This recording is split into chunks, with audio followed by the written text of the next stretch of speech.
It is. Yeah. You know what? But you have for transplant. Yeah. Refer to the one machine. It's all. Yeah, but like I was thinking about the evening, The curve I am using initially It's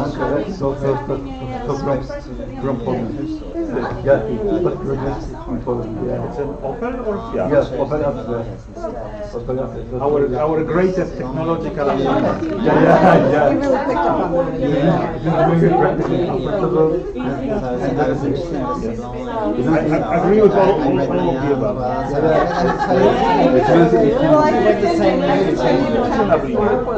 Oh yeah. Yeah, no, thank you. Okay, good. That'd be great. Yeah, no, I love it. different channels. Before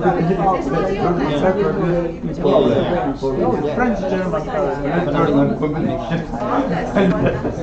call it globalization. Globalization, yeah.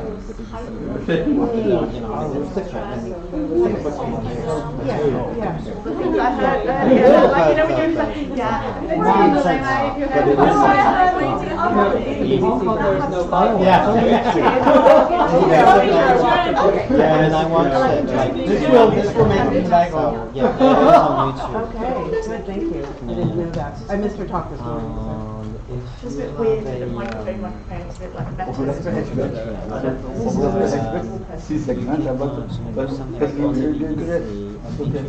Hello. Okay. Yeah, I think. Fair enough. No, thank you. Right, I think we can start. All right, thank you very much. I think people are gradually coming in, but because of our kind of time constraints, we will start from now. So welcome to our session 5. It's entitled Forster in Context. We have 3 speakers again, and we look forward to hearing their wonderful papers. And our first speaker is Aasiya Lodhi. She's going to talk about My Selfish Love, Forster, Has India Changed, and Post-War BBC Radio. Thank you so much, thank you. I just said that I wrote this first sentence before I'd heard all the papers that went in the other just before me. So I am here to talk about the life of Forster's writing after fiction. I qualify that now by saying, in coterminous with when he was writing fiction, but he wasn't really publishing fiction, and his sort of public image was removed, as it were, from fiction writing. And I'm concentrating on his radio broadcast, which began in 1928, so really right from the very early days of the BBC, and which went on at least until the end of the 50s, possibly a little bit longer. We haven't got exact archival certainty on that, but occupying him after he mostly gave up, I guess, I'll qualify it, the novel as writing form. And I'll be honing in on 2 of his talks, originally written for All India Radio and then reversioned into broadcasts for the BBC's Home Service, which is a domestic radio network, in 1946, entitled Has India Changed? Or as they were called in written form in The Listener, which was the BBC's print magazine, India After 25 Years. As these titles make clear, Forster was addressing his own return to the subcontinent after a gap of a quarter of a century, and as India pivoted from Jewel and the Imperial Crown to the first of the Asian decolonised nations in the British Empire's 20th century reconfiguration. But they also represent a pivotal moment in Forster's radio career as he turned back to broadcasting to British publics on domestic or home radio, as the BBC called it, having spoken mostly to Indian audiences in wartime with his literary series, Some Books.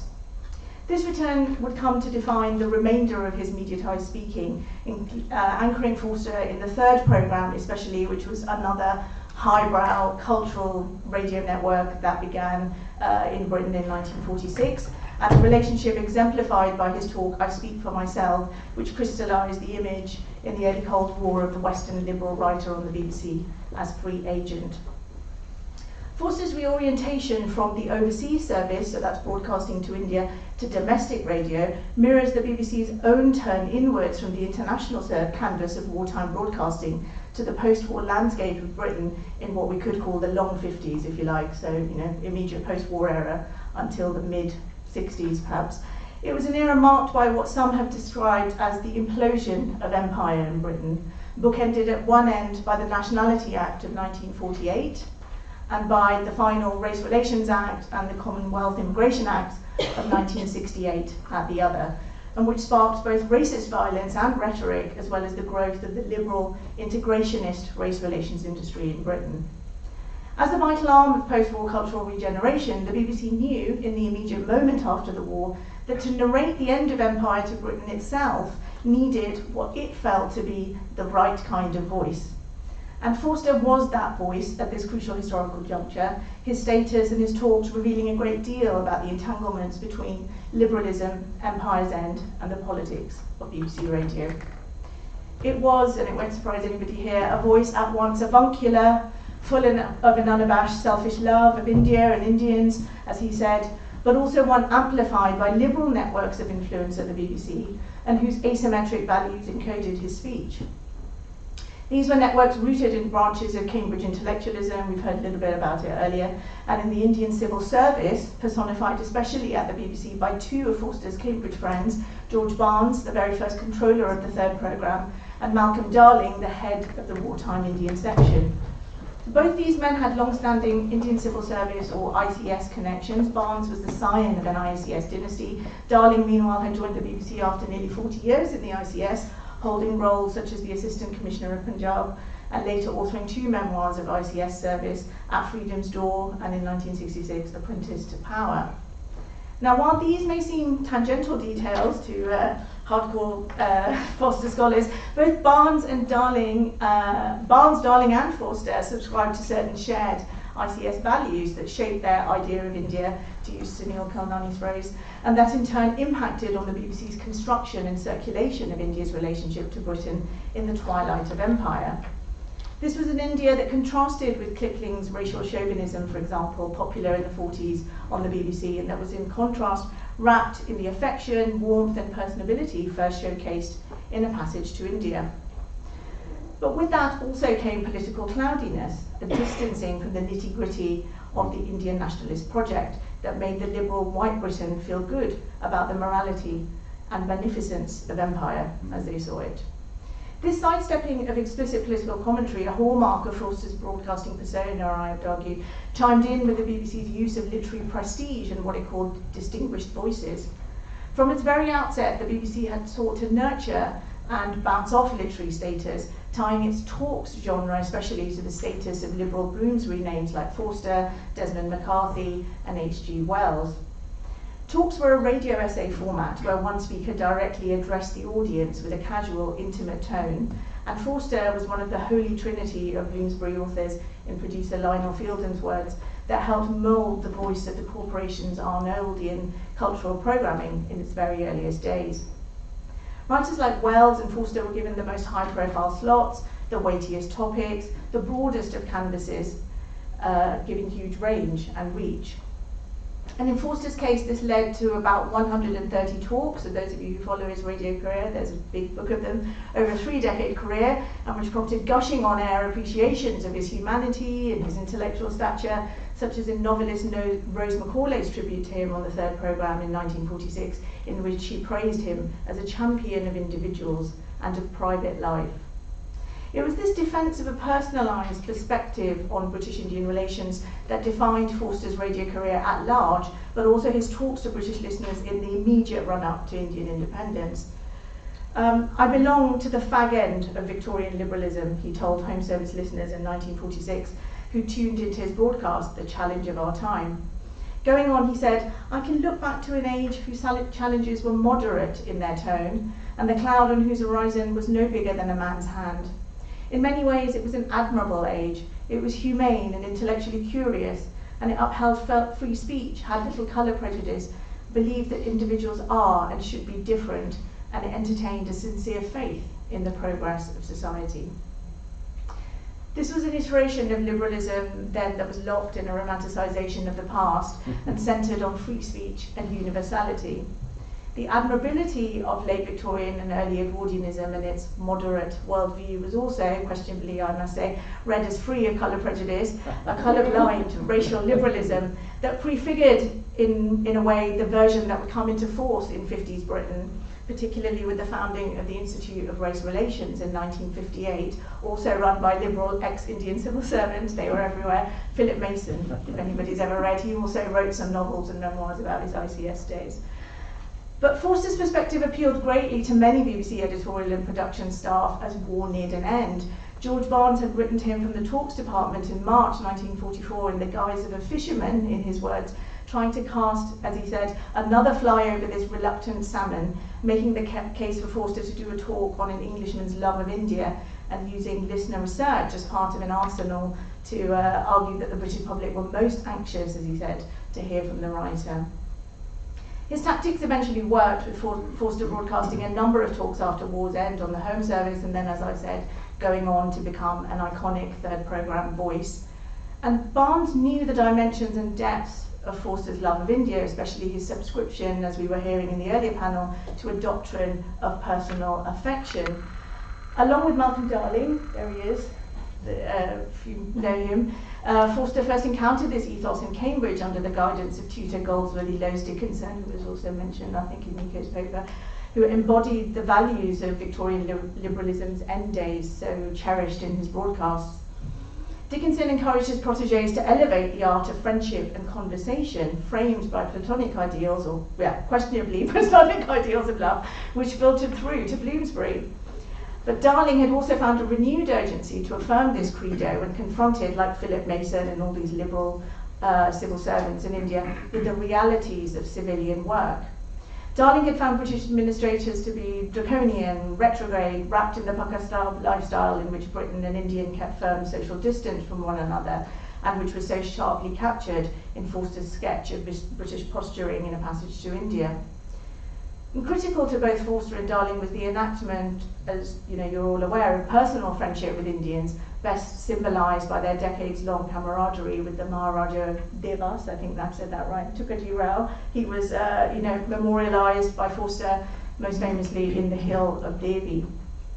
It was a relationship, as Forster's eulogy for the Maharaja later intoned, that helped ICS men like Darling shed the feeling, quote, of racial superiority common in Anglo-Indian society. Brotherly camaraderie then materialised what we called, or what has been called, the friendlier of the two faces of British imperialism in India, an approach shaped by rapprochement rather than overt subjugation. Yet, even within the leftist branches of the ICS, as Benjamin Zachariah and others have highlighted, decolonisation's inevitability did not align with a wholesale condemnation of the Raj's ills. Darling himself described the Raj as a steel frame in 1947, the swift removal of which had, in his view, partly led to the unleashing of communal violence. In the liberal ICS view, although the British in India had been acutely exploitative, so too have they facilitated what was interpreted as India's shift from the inequities of the Mughal Empire in particular, but generally of other forms of rule, to modern-day democracy, and the crowning glory of which was the decolonisation of India itself, right? So against colonialism's impending end, imperial mythology at home spoke increasingly in that Darling idiom of friendly relations and was undergirded by moral justification for the imperial project. We see that all in Hansard archives, for example, of parliamentary speeches. You can see that in what was reported in the newspapers at the time.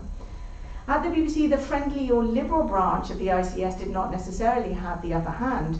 Richard McConaughey, the controller of Home Radio, formerly the director of talks, alarmed left-leaning members of staff when he first arrived in the mid-30s.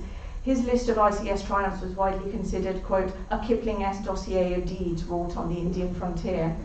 Moreover, William Haley, Director General from 1944 to 1952, took a hard line in advocating for a strong triumphalist tone on air regarding British achievement as Indian independence ensued. As with many top-down prescriptions at the BBC, though, internally there were many pockets of resistance or circumvention. Haley's emphasis on British glory was by no means an unquestioned editorial command, and senior BBC figures were also concerned that ordinary listeners were largely disengaged from the emerging Commonwealth, which they were under pressure to grow, and was borne out by wartime listener research reports that indicated a deplorable apathy, as described it, in the adult home audience regarding the empire. So challenging what was perceived to be British indifference to the Commonwealth ideal was an urgent task for the corporation, bringing together figures like McConaughey and Barnes and their very distinct BBC imperialist camps, if you like. And at the Home Service, one strategy involved stressing individualised cultural broadcasts that would cut through to a fabled Archway Road listener. For those of you that don't know, London Archway Road is just a kind of road in North London. It's a very bog standard kind of road, I guess. So it's an everyman as imagined by McConaughey. And I suppose I ought to just clarify here that, you know, in this time, there are a lot of Indian writers broadcasting to India, right? As you know, there's lots written about it. Very few of them, like Moprajan, and none of these writers are able to get to the domestic microphone, which is held up as, you know, the top prestigious mic at which you can speak, and then you've got to speak through to fabled everyman as well. So, Forster therefore appealed on many fronts. You can see that's his, that's the radio time showing when his talks are going out, and that's also then printed in the Listener, which is also elevating, showing the status of his work. He appealed on many fronts to home radio, given his stress on personal relations could be moulded to what was considered the complex needs of the common British listener and of the British press. And by the end of 1945, when he travelled to the subcontinent for 2 months at the request of the Indian branch of the International Writers' Organisation, PEN, the lifting of domestic broadcast censorship had removed one of the barriers to his ready assent to engage with the Home Service. He also didn't want to broadcast to Britain whilst wartime propaganda censorship rules were in place. Forster had arranged with All India Radio that he'd write a series of talks with them about the trip, which took place some 25 years after his last visit to India, and it was agreed he'd reversion them for domestic broadcast, and they're the ones that turned into Has India Changed? And towards the end of the first episode, scheduled in the prominent Sunday 9:15 slots, that's like a high prime time slot, you know, probably the big reaching about in this period, don't know, 30 million listeners on average. Forster offered a potent image of British-Indian friendship. Describing a journey to Gujarat made on that trip, he sketched an affectionate portrait of transcultural dialogue through one of his favourite recurrent tropes in terms of his radio talks anyway, train travel. The railway for Forster provided ample illustration of how language and cultural barriers could be overcome through simple acts of individuated generosity. Recalling an animated conversation in a squashed train carriage with several Gujarati-speaking passengers, Forster rounded off by stressing the journey had ended on a note of friendship. Indeed, it was difficult, he said, to conclude an Indian railway journey on any other note. Well, I'm going to quote from it at length because in many ways it typifies Forster's picture of India in radio form, especially the domestic, the one that's oriented to domestic audiences. And it's charged with the significance of having aired at that moment of looming Indian independence, right? So Forster told listeners, I was travelling one day to Baroda in a crowded second-class carriage. Indians, my luggage, their luggage, myself, and a number of loose oranges were piled up together in confusion, and the Indians were arguing. Their language was Gujarati, but they used so many English words that I followed what they were saying. They were arguing about religion and free thought.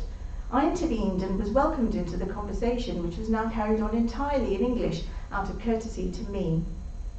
I did not follow it the better for that, but they peeled me an orange, and we parted friends. Indeed, it is difficult to conclude an Indian railway journey on any other note. Their response to ordinary civility is immediate. I don't think they're particularly friendly in the street. If you ask them the way, they are suspicious, but squashed in a railway carriage, they seem to expand. And my reason for wanting English to be the common language is a purely selfish one. I like these chance encounters, and if Indians had not spoken English, my own life would have been infinitely poorer. Forster's conceptualization of India here, as we can see, is a land of amicability towards Britons, advancing a model of parting as friends, right, writ large at that moment, to counter political discord. I mean, arguably offering a coda to that much discussed ending, which was also referenced earlier, to a passage to India in which Aziz and Fielding's efforts at friendship are famously thwarted, and there's a postponement, if you like. Nearly a quarter of a century later, Has India Changed presented greater resolution, perhaps, to the challenges of British-Indian accord. In its soft portrait of the chaotic train encounter involving orange-laden Indians and the gentle British writer, by turns eccentric and orientalizing, the talk positions Indian open-heartedness as something ignited by the merest British civility. And, despite the heated political atmosphere of the moment, Indian-British friendship is shown to ultimately prevail, albeit in the space and time-constrained train carriage and journey.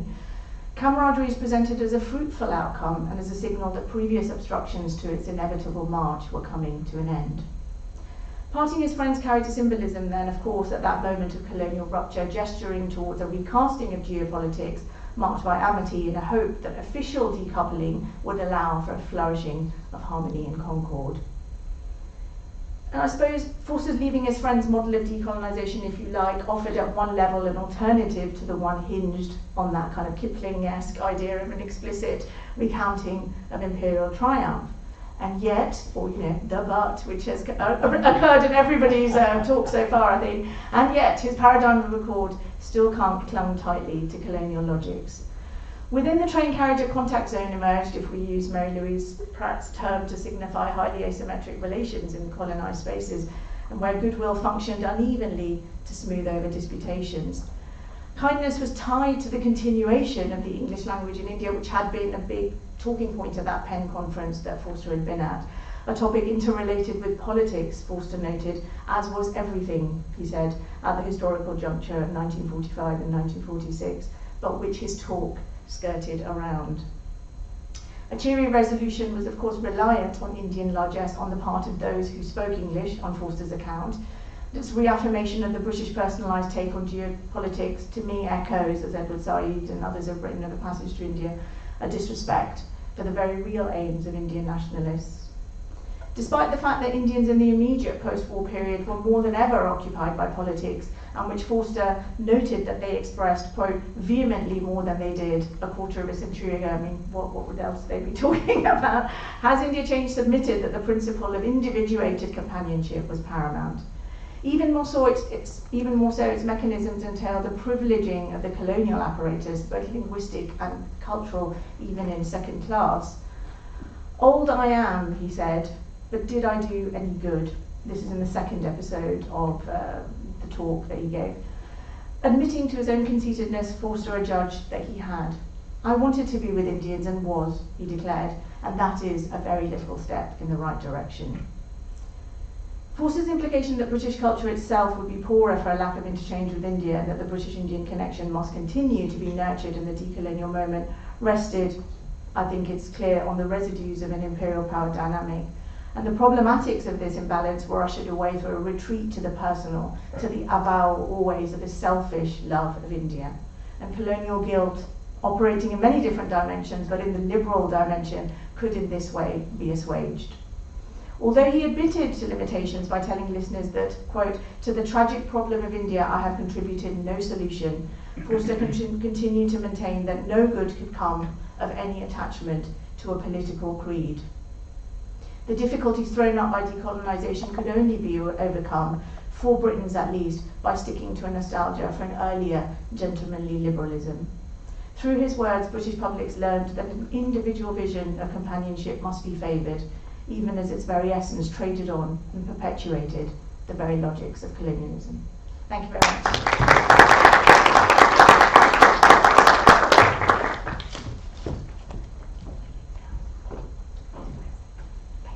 Right, thank you so much for Aasiya's paper. That's wonderful.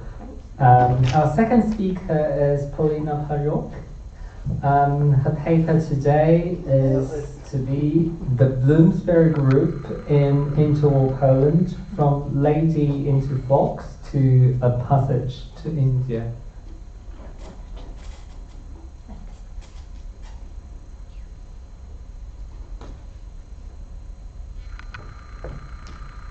Thank you very much for having me here. I'm very grateful. This is a wonderful conference. I hope that you can hear me now, okay? Especially that I have quite acute laryngitis, so I'm afraid about my voice slightly, and I apologize deeply for the condition of it, let us say. So the topic of the connections between I.E.M.F.S and the Bloomsbury group have occurred several times here in the discussion, the wonderful papers of Professor Rahman, of Ms. Xu, and also just before by Dr. Lodhi. So I will move immediately to my presentation. So by the end of the 20th century, by the early 21st century, the Bloomsbury group had become one of the most recognizable artistic intellectual circles in the history of British Isles. The group's origins and name could be, of course, traced back to Bloomsbury, a district of central London, where a diverse group of friends started to meet regularly to discuss the arts and the politics around the year 1904. The Bloomsbury group was formed from two sets of people who, of course, intermingled and who met first separately, then jointly, the writers and the artists. Since Toby Stevens' premature death in 1906, the Bloomsburyans gravitated towards a dyadic centre, the London and Sussex houses of the Stevens sisters. Stevens sisters, better known as the painter Vanessa Bell and the writer Virginia Woolf. In the interwar years, these private houses with painting and writing studios offer protective spaces to intellectuals whose innovative works, queer identities, along with their pacifist, feminist, anti-imperialist views, though questionable as we have heard several times, were frequently confronted with animosity. The members of the Bloomsbury group were innovative in many ways. In their works and lives, they manifested a transformative questing for new forms from the page to the canvas, from their domestic spaces to the public sphere. Bloomsburyans form close relationships, share ideas, and engage in various collective activities, from the design collective Omega Workshop that is here in Forster to the modernist publishing house, the Hogarth Press, which will be very much in the center of my discussion. The meetings of the group and its memoir club, in which they share various recollections throughout their lives, and which had important impact on their autobiographical works, lasted until the late 1950s or 1960s. With the deaths of key members in the 1930s and in the 1940s, the group lost its cohesion, although individual members remained friends and, of course, continued their creative careers. The later stage of the Bloomsbury group is depicted by Vanessa Bell in the painting visible on the screen. So the painting called The Memoir Club, painted around 1943. The artist has placed 3 paintings within her own painting to evoke the absent presence of the late members of the group, from Virginia Woolf to Lytton Strachey to Roger Fry. At the down right corner of Bell's painting, we can see a very familiar figure, E.M.F. Forster, stretched quite comfortably in a large armchair or a sofa. Foster's relationship with the Bloomsbury group oscillated from exasperation to the highest appraisal, and back again. In 1931 letter to his friend W.J.H. Sprott, Forster complained, "Oh, the Bells, the Wolves, or rather Virginia, for I do like Leonard. Oh, how I do agree, and if to become anti-Bloomsbury were not to become Bloomsbury, how I would become it." A very different assessment of the group was made by Forster during the Second World War, which was inevitably the time for reminiscences, summaries. In April 1933, probably inspired by the same meeting as in case of Bell painting, Forster described this meeting of the Memoir Club to William Plummer. "We had a very good meeting of the Memoir Club last week. Virginia's, Lytton's, and Roger's rams were brilliant." Rams probably refer to the memoirs of the 3 deceased members. Forster added tellingly that the meeting made him realize that, quote, "how much is past and passing, and how no civilization or attempt at civilization had succeeded Bloomsbury, and how much of my own time I waste with second-rate people to whom I haven't even any obligation to be kind." So, as we can see, the relationship was very much complicated, and nevertheless a very much lasting experience in case of Forster and his creative career. So, moving to that topic from a very peculiar different angle, so from the reception, from the cultural transfer of the Bloomsbury group to interwar Poland. We know already probably the list of the key members of the group. It's well-known facts. Of course, we have modernist literary giants, Virginia Woolf and E.M.F. Forster. We have the biographer Lytton Strachey. We have the painters Vanessa Bell and Duncan Grant. Tentatively, we have also the writer David Garnett, who is usually the Bloomsbury outsider. But of course, the group core was surrounded by a kind of mercurial network of satellite figures. drawn into its orbit for personal and political reasons. From the novelist Mulkraj Anand, who was active in the Indian independence movement, to the Hogarth's Press best-selling author and poet Vita Sackville-West, to the writer, anti-fascist activist Rosamond Lemon. Almost from its beginnings, the group was sometimes rightly accused of elitism and confining their activities to a small world of privileged white British middle upper class educated few. However, even in their formative activities in the public sphere were post-impressionist exhibitions in London, which, apart from evoking the first wave of backlash against Bloomsburyans, the name Bloomsbury is from Bloomsbury was probably one of the nicest names they received in that period, brought to the UK audiences the work of African sculptors and European artists, including French paintings inspired by Polynesian cultures, along with works of Polish, Jewish, Ukrainian artists described as the Polish corner in the interwar newspapers. Since the beginning of the 21st century, researchers have been exploring the transnational, transatlantic, even global impact of the Bloomsbury Group. And yet, the Bloomsbury Group ties with Central Europe and specifically with Poland have still remained largely a terra incognita of this vibrant area of study. What is interesting in this context is that all people whose names are marked in blue on the screen actually appeared in Poland and materialized in interwar use, in their works, in exhibitions, in the bookshops, in terms of translations. So we all have them, and still we know very little about that presence. So let me invite you for a little imaginary walk, if I may. If British or UK travelers, well read in contemporary literature, interested in fine arts, visited Warsaw in early 1939, they would have been surprised by considerable popularity and presence of the Bloomsbury Group in Poland. In many bookshops they would find little stretchy 3 biographical books bound in cloth, lavishly illustrated, along with single novels, of course, A Passage to India by E.M.F.S. Forster and by David Garnett, all successfully launched by one company, the Publishing Society, RUI. And if they have gone to J. Przeboyski bookstore and publishing house, they would have found out that just in days the Polish translation of Pepita by Vita Sackville-West would be available. Walking further, those visitors would have reached Królewska Street, and there would be a building with a neon sign with the figure of Center, so half man, half horse, of course, and they would have discovered that it marked the office of one of the most prestigious weeklies, Literary News, which had published several articles on Bloomsburyans and soon would have shared with readers a detailed report about the inspiring lecture on Virginia Woolf that was delivered by the feminist writer Wanda Meltzer in the Polish Academy of Literature. And since in the same building was the Institute for Art Propaganda, probably not the best name for artistic institution, but still, it made in 1939 available exhibition of British art, and it included the works by Vanessa Bell and Duncan Grant. So this imaginary walk through the capital city of Poland, of course, opens a challenging research question: how did Bloomsburyans' literary artistic work travel to Poland?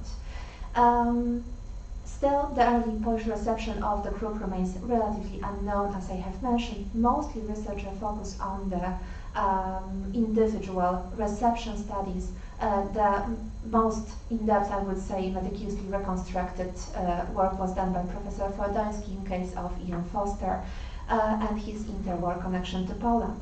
However, there are no studies with a broader approach looking at the achievements of Bloomsburyans as a collective, in a way, coming to Poland and, of course, exchanging also some information about the Polish publishers, about the literary marketplace, and about the readership.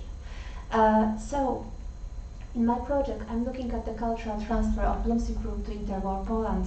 And I draw on modernist studies, of course, book history, periodical research, and digital humanities, on which I comment slightly later, to examine the role of these publishing networks and interwar press in the reception of Bloomsbury writers in Poland, and thus I'm trying to place the Polish translation of Forster, A Passage to India, in a range of transnational and local contexts. So, of course, the literary translations from English were most extensive in the interwar period. The English was the less known among the intelligentsia and among the general population in Poland, much less than French, for example. and of course in case of German or Russian. So we have a huge wave of translation. It is also connected with material circumstances. We have the policy of strong zloty in Poland. So despite the Great Depression, despite the economic troubles in the US, in the UK, we have quite strong currency. So it is actually very much profitable for publishers to buy the foreign rights. And as I have mentioned, we have so many works by Bloomsburyans thanks to the Publishing Society RUI. It was established in the early 1920s by the writer, Polish writer Melchior Wańkowicz, and by Jewish publishers Marian and Hanna Kister, who later, after the Second World War, continued with ROI publishers in the United States. They aim at provide both belles lettres and also entertaining literature. As we can see from their catalogs, they also very much promoted new ways of marketing writers via pictures. They appeared in the newspapers and also in the catalogs. The problem with RUI, which has a fascinating history, is that there are no archives. Because, of course, both RUI and J. Przewalski were based in Warsaw, and the state of Warsaw after World War II, you can see in the picture, of course, after the Warsaw Uprising, it was completely destroyed, and both publisher archives and the National Library, which lost about 700 items, and private collections were all burned down. So the problem with, for example, book covers that we have, that was signalized by Professor Fordoński, is that we often do not have them, because we have few preserved copies that were bound in the same looking marble covers by the library, and we don't know what is underneath it. Very often these are works by great graphic artists, both in case of J. Przewalski and RUI. They commissioned covers from the best Polish artists, who later sometimes became British subjects, like in the case of Louis and him, of course, the collective which is quite famous, I think, also in the UK currently. So the story of the Bloomsbury Group, in a way, opens with satellites and ends with satellites of the group. It opens with Lady into a Fox, which was translated by Józef Brodsky for RUI in 1929, and it ends with Pepita, translated by Stefania Hajmanowa for J. Przewalski in 1939. As you can see, the first cover is only partially cut. The second one is a very plain, almost war publication, because it came out just before the Second World War. J. Przewalski Publishing House was developed by a Polish Jewish family, and very soon after the outbreak of the war, they were all unfortunately put into ghetto, and then several members perished. They didn't manage to publish, for example, Virginia Woolf novels, although they managed to bought the rights. Hence, we do not have Woolf in interwar years. But we have a very surprising reception in case of this writer. Previous sources have focused on 8-7 articles, several ones. Thanks to this digital humanities methods, thanks to the data mining, I have managed in a publication with my colleague Cebulska, managed to gather about 106 publications in the interwar periods. So we have a completely different view now of Virginia Woolf's reception in Poland. It was described as time of silence. Well, it is not silence, it is rather absent presence. Why absent presence? We have only one translation, very short one, of the Time Passes. Those of you who specialize in Woolf know probably that Time Passes was very often the middle section of The Lighthouse. The section that opened the translation of Woolf into a different country, into a different cultural realm. Well, in Poland, that was the only one, made by a novelist, Aniela Gąsiecka, who also developed her own experimental theory of novel based on Woolf and on her own pursuits, but it all stopped with that one translation due to the problems with publishers. So RUI twice failed to make a payment for Woolf novels, and then J. Przewalski didn't manage to publish that just before the war. So unfortunately, despite numerous letters in the archives, we do not have the actual translation, but we have extensive press reviews. One of the most forgotten figures behind this exceptionally broad reception of Woolf despite lack of translation was Władysław Tarnowski, a Lviv professor, who published about 20 different pieces on Woolf in the interwar years. And years he was never mentioned in any publication on her up to now, most probably because he was actually censored in the Stalinist period. He died in the Stalinist prison. And that censorship, because of the lack of the new studies, the one was conducted in 1987, probably lasted much longer than we could expect.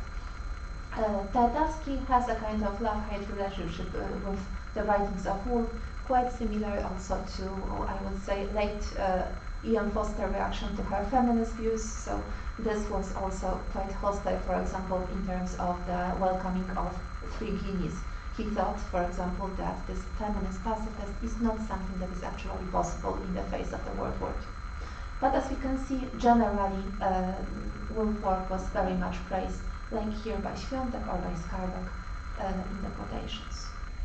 The second very typical reception this time was of Leonard 3 books translated by experienced translator Antoni Pański, Polish-Jewish translator, and Maria Godlewska, who was awarded Pen Club Award in 1939, the same award that Boy-Żeleński received. So 2 very accomplished, very talented translators, and an excellent reception. Lytton Strachey, of course, is nowadays considered as a person who, in a way, contributed to revolutionizing new biography, changed the way the biographies were written. Of course, that, in a way, assessment also varies. But as we can see also early in 1933, he was in a way promoted in Poland as creator of the new novelistic biography.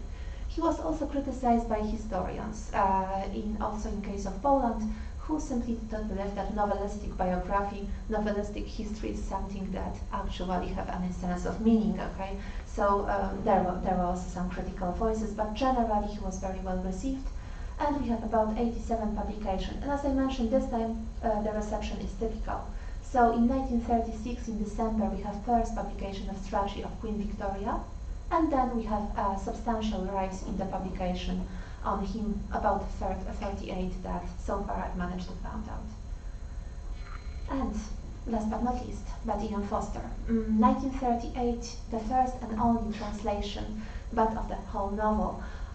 In case of Forster, we have about 10 publications before 1938. So far, I managed to find out.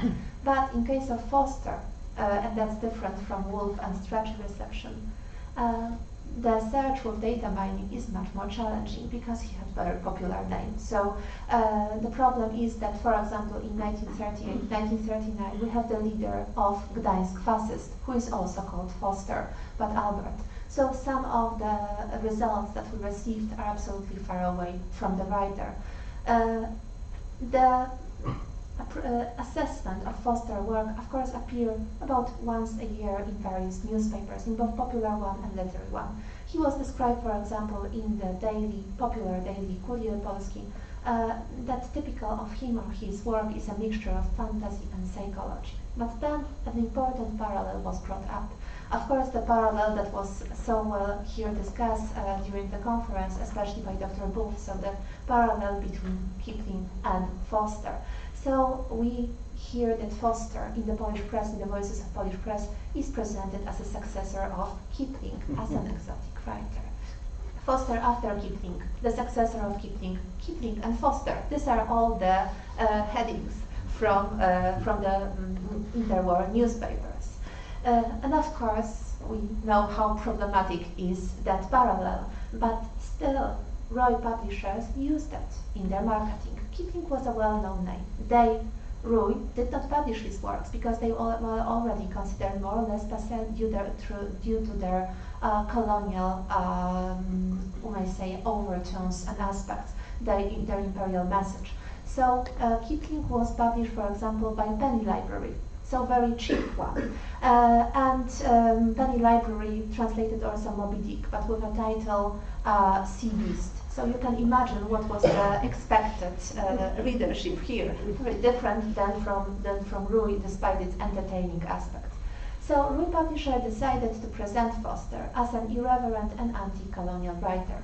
Their promotional notes were sent to various newspapers because that was the easiest way to gain, of course, the readership. So in about 10 various sources you can find this note rewritten sometimes by more sensitive writers or completely copied by other journalists who just wanted to, say, make some space, okay, let us say in the newspaper. But this irreverence is, for example, presented in this very popular, I would say even weekly, illustrated weekly review. Forster mocks the English. That was the message. And then we have this Rui publishers marketing there.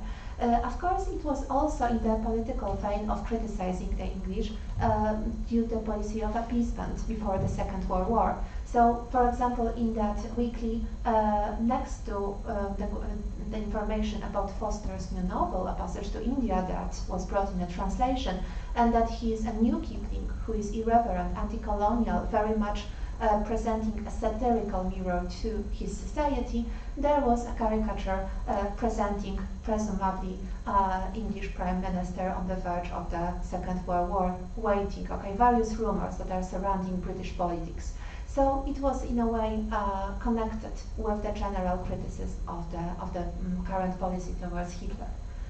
Whether this marketing was successful, of course, not really, unfortunately. As we can see from this very short, of course, quotation from Grabowski, from Tretiak, especially the literary specialist decided that the novel was dull, that it was provincial for people beyond the empire. And most probably, as Professor Podolsky suggests in a paper that he very kindly shared with me before the conference, the political message didn't cut up in a way. They didn't get it, they haven't looked into various overtones that Forster was very carefully placing in his novel. Closing remarks, if I may. Okay, how do we get the data if, as I mentioned, the archive is lost? Well, this is a very challenging task, I would say. So, for example, we find in the middle of Roy Publishers' papers sheet of paper with a list of various writers and various signs on that. Unfortunately, there is an explanation. What those signs, this exclamation mark, these numbers mean. Exclamation marks means in Polish powodzenie duże, very popular.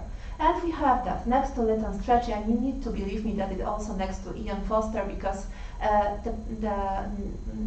the pen is already vanishing from the paper, so I took the picture. I'm glad about that, because I'm worried that in a few years it could be almost invisible. And of course we have the information about book prices. Strachey, with those bound, lavishly illustrated books, was quite expensive, 15 zlotys. Forster was, as we can see in the middle, close to, for example, Russell, who was also very popular, also giving 9 zlotys.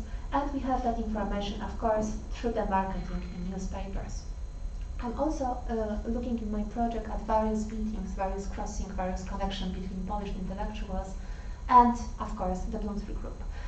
One of those meetings happened between Antoni Słonimski, Polish writer, poet, and E.M.F. Forster just before the Warsaw Uprising. So Słonimski was trying to get some more public opinion, some more help for the Warsaw Uprising. Of course, we know that it was in vain, and he met with the writer, they exchanged letters as well. What we have also here is the quotation that appeared already in Professor Ender's talk. So the famous quote about a friend betraying a friend. But as we can see, Słonimski is changing that quotation, probably quoting from memory. He is adding that for Forster would be probably quite surprising given his views, expressed in the works that Słonimski is allegedly citing. What I do believe, of course, opens with I do not believe in belief. And we have rather, I hope I should have the guts to betray my country than any kind of gut that would be here.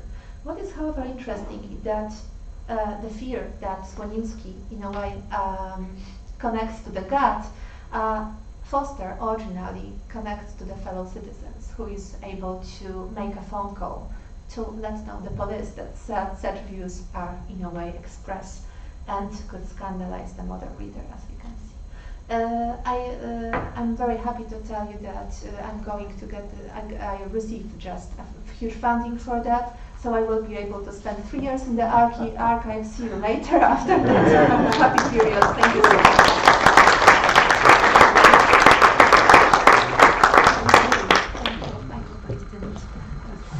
Thank you so much, Paulina. That's wonderful to know.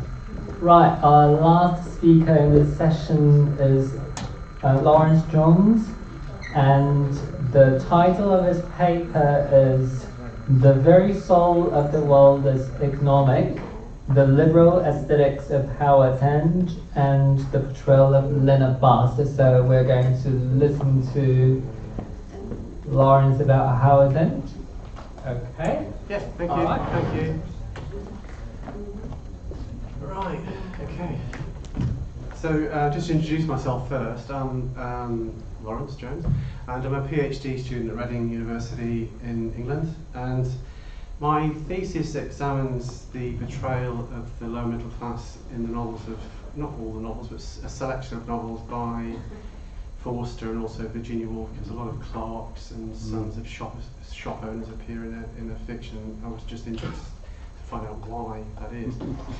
So my paper today is based on my chapter on Howard's End, and it's still a work in progress. So if you've got any feedback, I'll be greatly appreciate it, because I can add your comments to it. So here we go. So yeah, so the very soul of the world is economic. That's a quote from Howard's End. We'll come up later. The liberal aesthetics of Howard's End and the portrayal of Leonard Bast.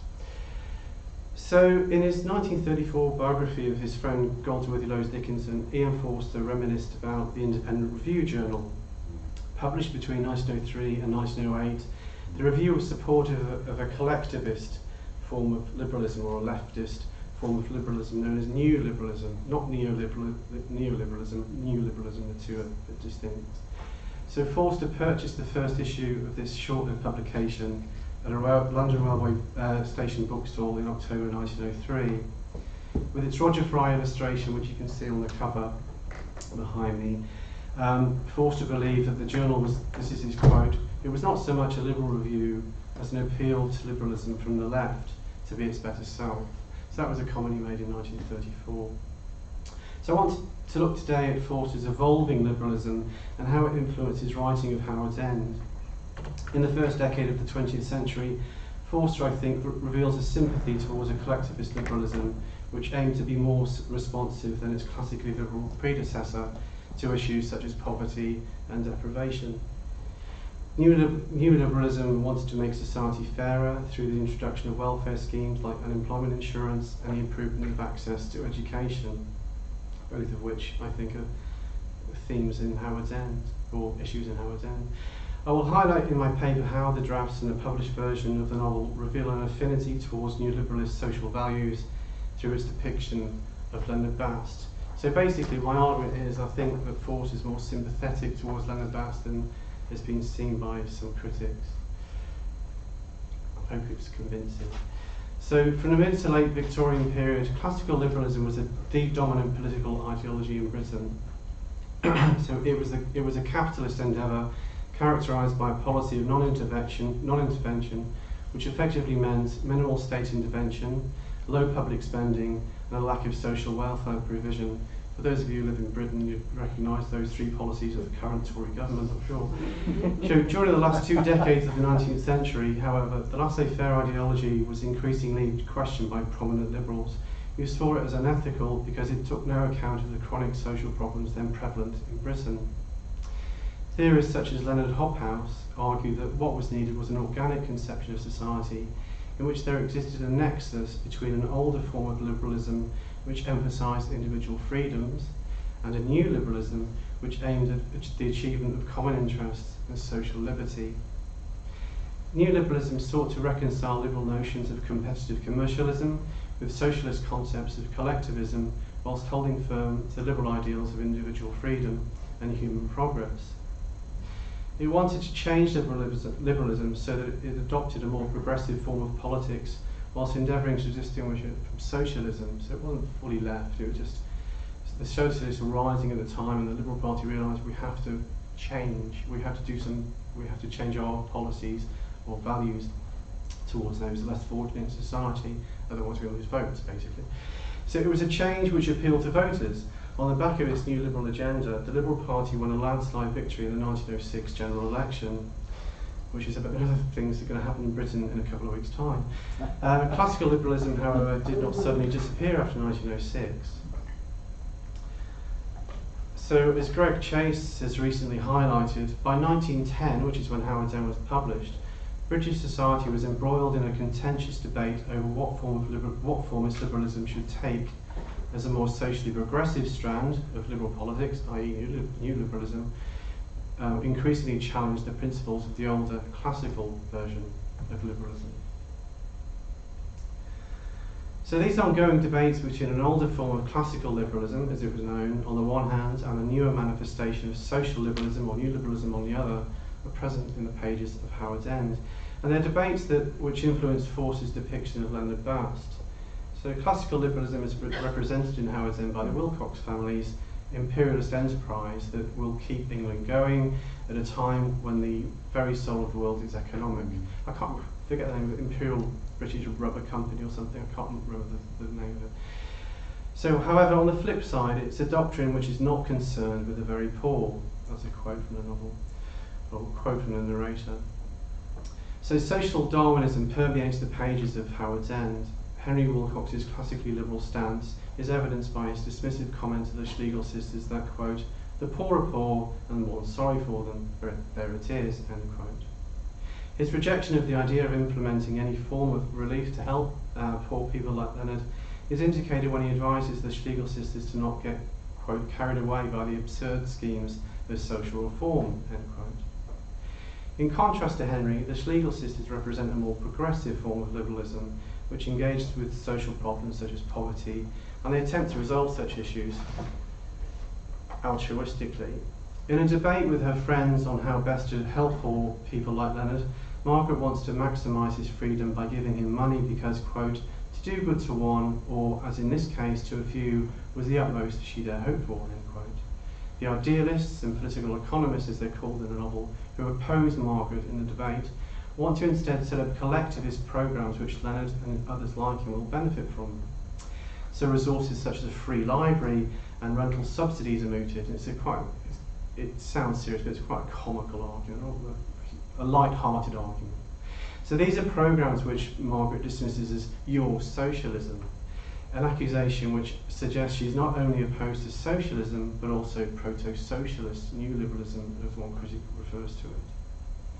So Margaret believes that poverty can be solved at the individual level rather than through state intervention. She occupies the liminal space between classical liberalism and new liberalism. So liberalism is quite Victorian, it's not progressed to new liberalism. So she sees the need for an ethical stance towards the poor within her liberal aesthetics, but draws a line at implementing collectivist-style schemes because she sees them as socialism. So by portraying the Schlegel's ultimate failure to help Leonard through their individualist approach, Forster appears to reflect the position put forward in the editorial from the very first issue of the Independent Review from October 1903. This is the one he bought at the London Railway Station bookstall. I think it might have been W.H. Smith's. I'd like to track that down, but yeah, that's another bit of research. So it stated that, quote, "all the efforts of our 1,000 philanthropic agencies and all the devotion of individuals to the cause of charity can scarcely keep pace with over 1 million paupers."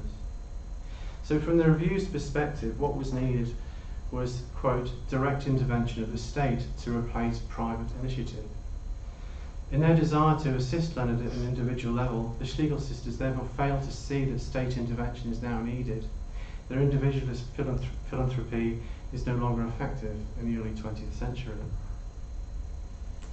But not all critics agree, however, that Howard's End portrays new liberalism in a positive light. So Michael Levinson, for example, states that the liberalism which Forster sees crumbling around him in Howard's End is clearly that of new liberalism, with its plans for continued legislative reform on a large scale. Similarly, David Madani argues that the concluding pages of the novel abandon, quote, "the hopes implied by the new liberal agenda," end quote. However, that Forster remains sympathetic towards the progressive values of new liberalism, so that I'm trying to grapple with here between the values and the implementation of the policy through government are two separate things. but I think Forster remains sympathetic to the values of neoliberalism. Whether he is sympathetic towards how it's formatted in policies is a different story, which I still need to investigate. So, however, Forster remains sympathetic towards the progressive values of neoliberalism beyond 1906, and in fact beyond 1910, is suggested by another Roger Fry illustration, which you can see behind me, this time from Forster's 1912 short story collection, The Celestial Omnibus. So Fry took inspiration for this rainbow in his illustration from the Celestial Omnibus short story, in which a rainbow is described. Fry's rainbow rises above and beyond a suburbia of houses and billboards, proclaiming the watchwords of classical liberalism, which are practical culture and imperial culture. So down the bottom of the image are two billboards with practical culture on one and imperial culture on the other. And that the rainbow reaches towards a heaven, goes over these billboards and over suburbia, and reaches towards a heaven of mountains and sun beyond. So Stanford Rosenbaum, I think, correctly interprets Fry's rainbow as one which reflects the critical neoliberal values which Forster thought the Independent Review and its editors stood for. Hence, by 1912, the non-political rainbow from Forster's 1908 short story had been transformed into a symbol of neoliberalism. So I want to now look in more detail at Forster's involvement with the review in an attempt to trace his evolving social liberalism and how it possibly influenced his depiction of Leonard Bast in Howard's End. So published in monthly instalments between 1903 and 1908, had a very short life, the review aimed to combat the Liberal Party's aggressive imperialism and to promote the need for state intervention to make Britain a fairer society. Upon reading the first issue in 1903, Forster felt, quote, "the new age had begun," end quote. He contributed numerous essays and short stories to the journal from its second number in 1903 through to 1908. That he submitted material so frequently over the whole period of its short lifespan suggests he was sympathetic towards the review's political values. He also had close ties with several members of the editorial committee, which included Goldie Dickinson and Charles Masterman. The plight of Britain's working poor featured at regular intervals in the review.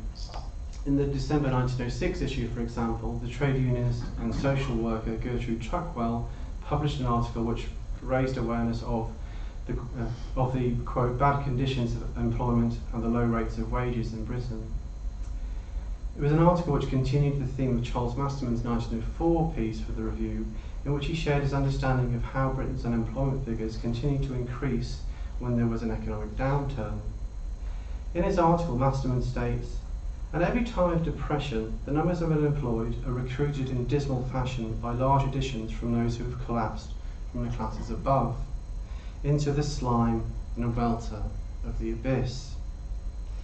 This perceptive account of the plight of the classes above the working class who fall into unemployment echoes Leonard Bast's experiences in Howard's End after he loses his job at Dempster's Bank. So in a conversation with Helen Schlegel, Leonard declares, "If a man over 20 once loses his own particular job, it's all over for him. I've seen it happen to others. In the end, they fall over the edge." So Forster's portrait of Leonard's precarious working life and his descent into poverty dramatises Masterman's insight on how the masses of unemployed were recruited from the lower end of the middle class through no fault of their own in a laissez-faire capitalist society. So improved access to education was also important to the new liberal theorists, and articles supporting its wider access were published in the review. And it's again in the editorial from October 1903, which is 25 pages long. It's like a manifesto, this editorial. So in its editorial from October 1903, for example, the review stated that, quote, "all who can do so with profit should be not only permitted but actively encouraged to go on to higher branches of study," end quote. However, these calls for improved access overlook is the physical exhaustion experienced by the likes of lowly paid clerks pursuing a higher branch of education in the evening after spending a long day at their office. So the critic Sheila Rowbottom highlights the experiences of evening study for one such clerk she dug up from the archive, Ramsden Balfour, His monotonous office work exhausted him. In a letter to his university lecturer from 1892, Barnforth wrote, "I am just now feeling quite limp and almost helpless with overwork. The feeling of mental weariness is quite maddening." So I think Barnforth was doing a university extension course, so he was doing classes in the evening. So Forster may have been aware of the problems faced by working class and lower middle class students from his time spent teaching at the London Working Men's College from 1902 and I think to 1907. So in Howard's End, although Leonard is an autodidact and not a student at an educational institution, we witness the problems he faces as a poorly paid clerk attempting to pursue a cultural education. These struggles, however, are more clearly delineated in the manuscripts of Howard's End. In them we read how Leonard had a sham meat for breakfast, a sham meat for lunch. He replaced the book, Ruskin's The Stones of Venice, but with a feeling of profound sadness. He had not had enough to eat. The effect of the tongue and the 2 dissolved squares were passing away. So Leonard's hunger is preventing him from studying, clearly here. Although in the published version we read about the Basts eating a soup square and tongue and from tins, the drafts more clearly link Leonard's inability to continue reading because of his poor diet. I want to now look in more detail at some further differences between how Leonard is depicted in the manuscripts compared to his portrayal in the published version of Howard's End. The portrait of him we see in the published version of Howard's End is very different from Forster's initial conception of Leonard when he started writing the novel in 1908. So these are the 4 manuscripts. It was like the Holy Grail for me going to the King's College Library, King's College Archives, sorry, to see these. They're huge. They're about that big and that thick. And it was just a privilege to see them. And this is an outline from Howard's End. So this is when Forster was planning the novel. It's what they call a working note, and it's within the manuscript, and it outlines the first appearance of Leonard, Bast, or L, as he's referred to in this extract. There's a transcription in the manuscripts of Howard's End published by Oliver Stelligraphs in the 1970s. So I won't read this all out to you, I just want to focus on the sections in bold. So you have the question of L's or Leonard's separation. Mr. Wilcox induced to help, kind, sees for Leonard. L and Helen, she must be rescued. Then I think that Charles is sent by his father to horsewhip Leonard. With Mr. Wilcox's desire to help or see for him, Leonard appears to be already being drawn as a member of the lower classes. It's not distinguishing as lower middle class or working class. Whether this assistance is financial or not is left unsaid, but what's noteworthy is that Leonard and Helen appear to be in some kind of relationship. There is the question of L's separation from Helen, and we then read that Helen must be rescued from Leonard's clutches by Charles Wilcox. These are indications that Leonard and Helen have been together for some time. His relationship with her resembles that of Gino and Lilia from Forster's first novel, Where Angels Fear to Tread. In that novel, you may recall, there's a similar plan by the Harrington family to send out Philip to rescue Lilia from the clutches of her Italian lover, Gino Corella. But during the writing process, however, Forster shifted away from portraying Leonard in the mould of Gino to instead depict him as a poor clerk struggling to make ends meet.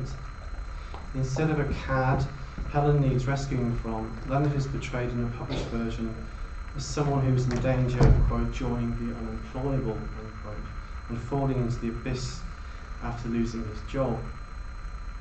As Herbert Howard rightly states, Howard's End, quote, is a dramatisation of the social debate that was going on during the first decade of the 20th century, unquote. And as we've seen, it's a social debate which appeared regularly within the pages of the review. So I've got some slides here. These are some stills from the 1992 film, just to tart up my slides. So yeah, if Forster criticises classical liberalism's impact on people like Leonard in Howard's End, how do you reconcile this with the perception by some critics that Forster is prejudiced towards his clerk? So Jonathan Rose, for example, believes that Forster's portrait of Leonard exemplifies, quote, the class prejudices of modernist intellectuals, end quote.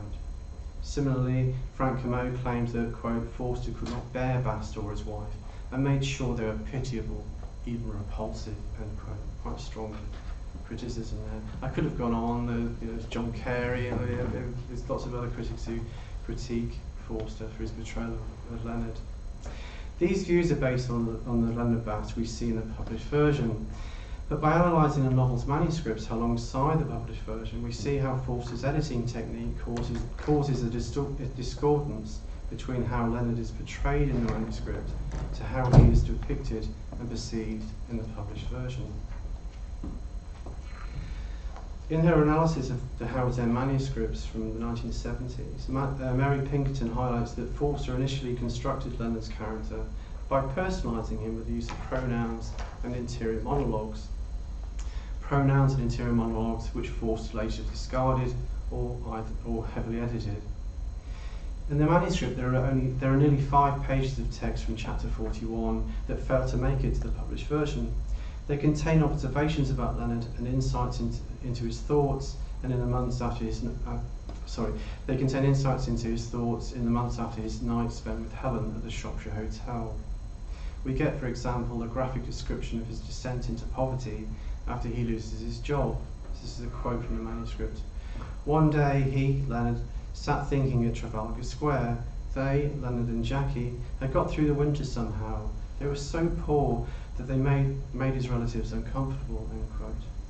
We also learn how a Mr. Edzer got Leonard, quote, a place temporarily as a bookkeeper in a commercial hotel at Exeter, Plymouth. The comment by Howard yesterday about how the manuscripts by Stalabras have these annoying brackets and make difficult reading. That's just a sample of how unreadable they can be. So by deleting passages like this, Leonard's character becomes less personal. Pinkerton rightly argues that Forster's strategy of revision brings into question, quote, his class consciousness and points to the problematic role of Leonard in the novel, end quote. And it's precisely the problematic role of Leonard in the novel and Forster's class prejudice that Rose and Kermode criticise. These criticisms come into question, however, when we look at an interview. I just come near the end. These criticisms come into question, however, when we look at an interview between Forster and Angus Wilson from 1957. In it, Forster told Wilson that he had, quote, no intention of condemning Leonard, and that with regard to his portrayal, quote, circumstances were against him. Perhaps it's a failure of technique, end quote. What's interesting about this interview is that Forster does not express any class prejudice or repulsiveness towards Leonard. Keeping these comments in mind, I want to suggest that the circumstances that were against Leonard were the unregulated classical liberalism represented by the Wilcoxes, and Forster's failure of technique is a series of edits he made to his depiction of Leonard Bast, changes which made him more abstract and less personal. These changes cause a dissonance between what Forster was attempting to say about the effects of classical liberalist ideology on people like Leonard Bast, and how his portrayal in the published version has been received by some critics.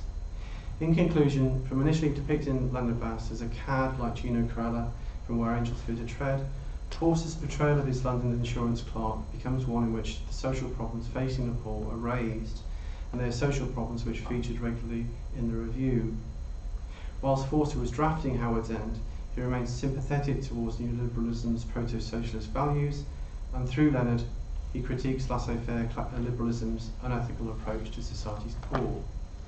That Leonard is not seen in this way by some critics is due, I want to suggest, to Forster's failure of technique, a technique which edited out the circumstances that were against Leonard in the published version of Howard's End. Thank you.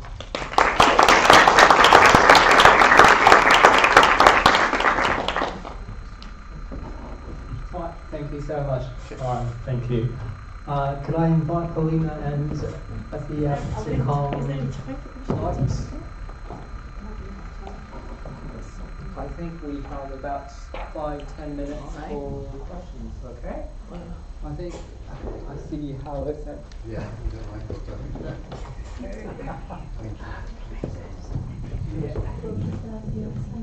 Thank you. I hugely enjoyed that that session, and I'm so pleased we had two mentions of papers discussing liberalism, which I think is such an important issue, and I very much enjoyed the way, Lawrence, you were kind of problematizing what that word means, because I think it's so important. I can feel in a bit about this, but I feel it's so important in the way we think about Forster, both from the period you're talking about, new liberalism, but also what happens after the Second World War, when a kind of a sense, especially in the United States, that big states result in dictatorship, they result in Hitler and Stalin, and therefore you get a return to a highly individualized kind of liberalism, which talks right back to the kind of high Victorian version,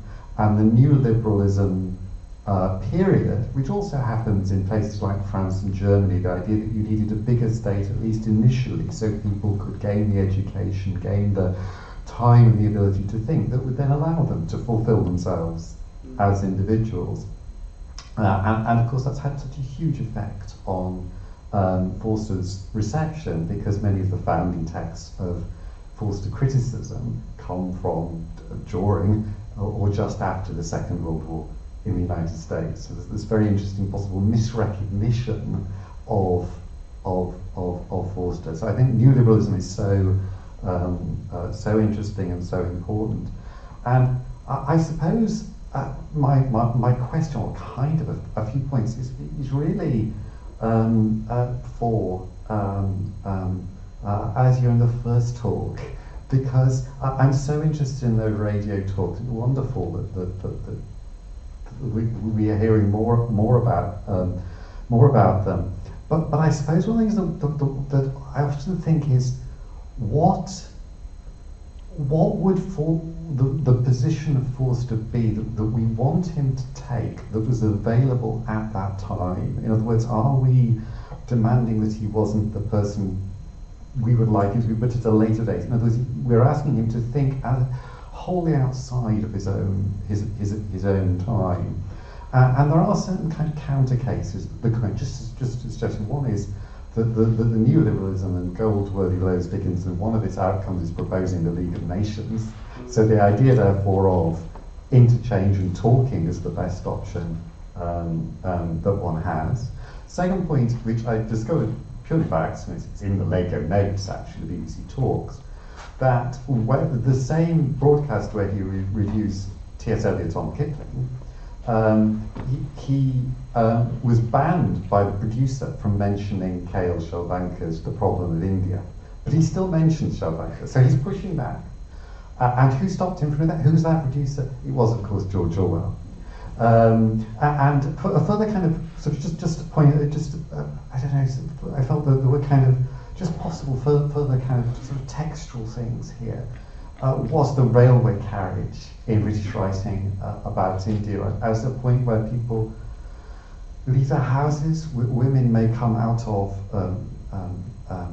some level of seclusion, and also one of the great kind of scenes which is against the monolithic, to use Forster's word, view of Kipling, which is the great trunk road scene in Kim, the idea that what defines modern India in a positive way, this is a kind of more Nehruvian view, is precisely its multiplicity. So you don't choose, like Aziza Muslim India, you don't choose Hindu nationalist India, you say what defines India is multiplicity. So I just wondered about whether there are ways beyond this kind of asking Forster to take what would have been an anachronistic, almost anachronistic position for his own time and context, where there was no place to think outside imperialism. I don't know if it's entirely anachronistic. Well, I think I'm approaching it much more from my reading of liberalism is in the context of racial liberalism in 50s Britain and the ways in which narrative voice on domestic BBC radio is a voice of that 50s liberalism. So I'm coming at it from that perspective rather than reading Forster in his own trajectory. But I suppose a lot of those, it sounds a bit sort of, very micro to keep looking at the differences between domestic and external broadcasting, because in some ways there was a lot of bleed through, but there really wasn't at this time. And I think a lot of those points that are made, for example, about Orwell and the things he puts together, so for example he'll always put Indian writers together as far as possible with British writers in his series, some books, which I think goes much further. But all of those are speaking to India, they're not speaking to Britain. And he's hemmed in, of course, by the BBC, so I'm not reading him as if he's sort of able to he's a maverick, or he's able to overturn the BBC's kind of ecology. But that is very much, speaking to Britain is a very different thing at that perspective. And Rajan and none of these writers really make it through. And you don't get given, you're not the voice of third programme unless you're Forster. So what I'm trying to say, I suppose, is what happens when those voices are privileged. I'm looking really at voice as a structure of Bourdieuian values, and then the material conditions of voice, which are made up of distinctiveness and taste and sophistication the higher up you go on cultural broadcasting. So I'm looking at it more from that perspective, I guess. But I do hear you completely, and I think there's a lot of valid points about, he's, as so many people have, I think, at this conference, said he was very cognizant, and he's also very reflexive about it, and that's the catch-22 with him, isn't it? That's what we always come back to. He knew it, and yet he was unable to come out of it. So thank you for those points. Right, I think Claire. Thank you. I think Howard has said half of what I was going to say. I thought this was I just wanted to thank the panel for a really interesting session, and I think one of the interesting things about this session is exactly that it's called Forster in Context, but it could have been called Forster and Archival Methods equally, and Forster in the Archive. And I think all three of you are doing really important work. And I couldn't quite hear Paulina because you were a bit quiet, but it was interesting that you were touching upon some of the challenges and complications of that kind of archival work. And I suppose one thought would be, do any of you want to say more about those complications? I'm thinking particularly in relation to the radio work. We were trying to discuss this and some of the complexities of the BBC archive, and the fact that we can't get into, in the UK, we can no longer get into the British Library Sound Archive because of the cyber attack against the British Library more than 9 months ago now. These things are still not back up and running. I don't know if people outside the UK find this a bit parochial, but it's quite a major issue at the moment for researchers. So firstly, I wondered if you could talk a bit more about accessing the radio archive and how you went about it. And Lawrence's paper is also very important to me for reasons he and I know about, to do with class and clerks. And for Lawrence, following on from some of the comments that Howard was making, is what we're seeing in the reversion to classical liberalism led by America after World War II, are we seeing that, do you think we're seeing there the beginning of the pushback to now what we now call neoliberalism, which we have, again in the UK, we have seen exactly how disastrous the extremity of that pushback can be through our short-lived Prime Minister Liz Truss, the woman who managed to crash the stock markets. So I wondered, is there something to be said about neoliberalism in this political theory analysis as well? Sorry, that's too many questions, but do you want to? No? All I wanted to say was that I thought your paper was fascinating, and I loved the very positive ending, which compared to the state of UK higher education, it kind of made me weep that it's been so well funded. I was like, go on, just do it, because it's very hard to get funding for things like that in the UK at the moment. I think that in short, the answer is it's a very, very difficult time to get access to any sound archives, because closed for some reason. I think it's on, but she needs to push it The sound archives, unless you know somebody at the BBC, it's almost impossible to, I think, is it coming? Oh, yes.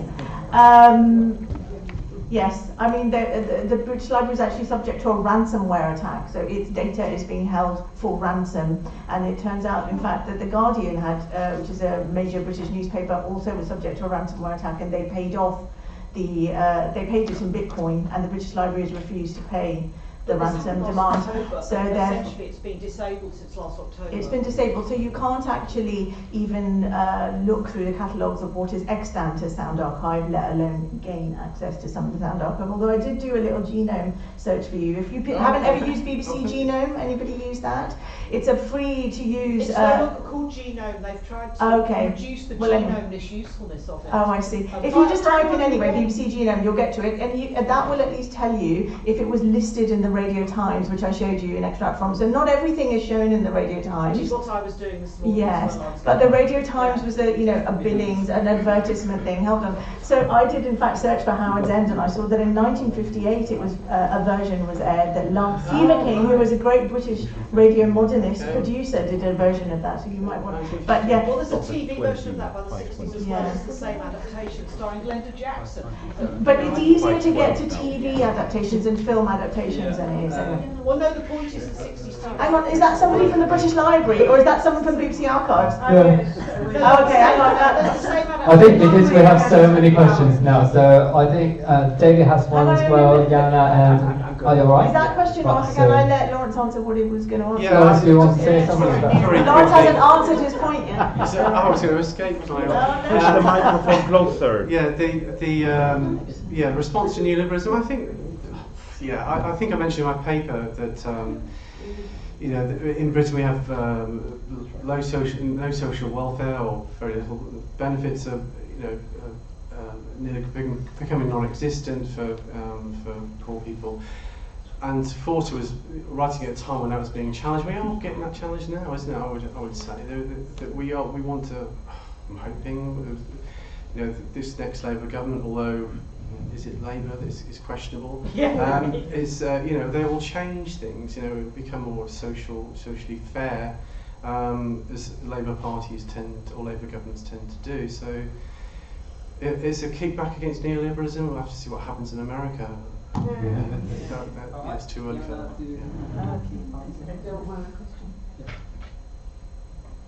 I'm not predicting what's going to happen in America. Sorry. No, my question was, I always have seen. I was glad to hear your thesis, Lawrence, because I've always kind of thought that Forster was sympathetic to Leonard, or that it really is a critique of the economic situation. But I wondered do you have any thoughts about, did Forster he obviously thought he made an error in removing too much information. Do you have any thoughts on why he removed it? Was he just in a rush? Was he not thinking about his audience properly? Was he trying to be coy and not give away too much information in this sort of subtle Forster way? I just wondered why, if you had any thoughts on why he... I'm still researching for this chapter, and so there was the first tranche of the novel was sent in one batch to Edward Arnold. The latest chapters, I think, which start from chapter 40, Forster was told to write them, get a move on quite quickly. I think I'm going from memory here, don't quote me on it. And incidentally, the chapter 41 was the one where Leonard appears and lots of his thoughts and interior monologues, and you get these facets into his life which you don't get in the published version. And I think Edward Arnold questioned the length of the novel, and I'm just wondering, did Forster just scratch those out because it was getting too long, and he wanted to get these chapters off to Edward Arnold as soon as possible? So that's still a work in progress. I still need to look at that. But I think it was a mix of what we call more social writing, where you have an editor and the author writing in combination, not publishing a book in combination to get together. And it could well be that Arnold's influence made Forster cut the novel, because he did have concerns about its size. Yeah. All right, I think David. Thanks, Tsung-Han, and thanks everybody. That was a really great session again. This is for Lawrence, really. First point is, levels of social welfare in Britain are still nowhere near as bad as they are in Ireland. So the fact that you might sort of factor that into sort of relatively speaking. Secondly, an observation, which is that the distinction between classical liberalism and new liberalism, as you describe it, struck me as very, very much like the situation in the British Liberal Democrat Party, when the Orange Bookers were around, the Orange Bookers almost showing a reversion to classical liberalism up to a point, and the more social democratic 1980s Alliance Party, the other side. There's always this tension there between liberalism, within liberalism. But my question is, it's not about Forster, I'm sorry, but it's just about what you described as that tension between classical liberalism, or the shift from classical liberalism to new liberalism. How does that relate to the Gladstonian tradition? Because Gladstone only died in 1898, yeah, and there's a lot of incipient socialism in there. So I don't know very much about this. So I'm just asking whether you think that how valid that distinction between the two forms of liberalism really is. Yeah, it's a good point, David. I have to admit, I don't know too much about Gladstonian liberalism, but from what I've read about it, is it like a transition, the transition point between the two? I'm not sure, I don't have an answer for that. It's probably too distinguished in my paper, but my chapter goes into more detail about Gladstonian liberalism to a certain degree, and not to any great depth, I should say. And yeah, I think I'm coming to from your question is maybe realise I do need to probably tone it down a bit and make it a bit more nuanced. That it wasn't this sudden shift, it was more gradual than what I'd probably laid out in my paper. Yeah. So yeah, I'll get back to you on that. Right, any more questions, or shall we go for coffee now? All right. Thank you so much again for everyone, and we get another round of... It was a really good selection. Thank you so much.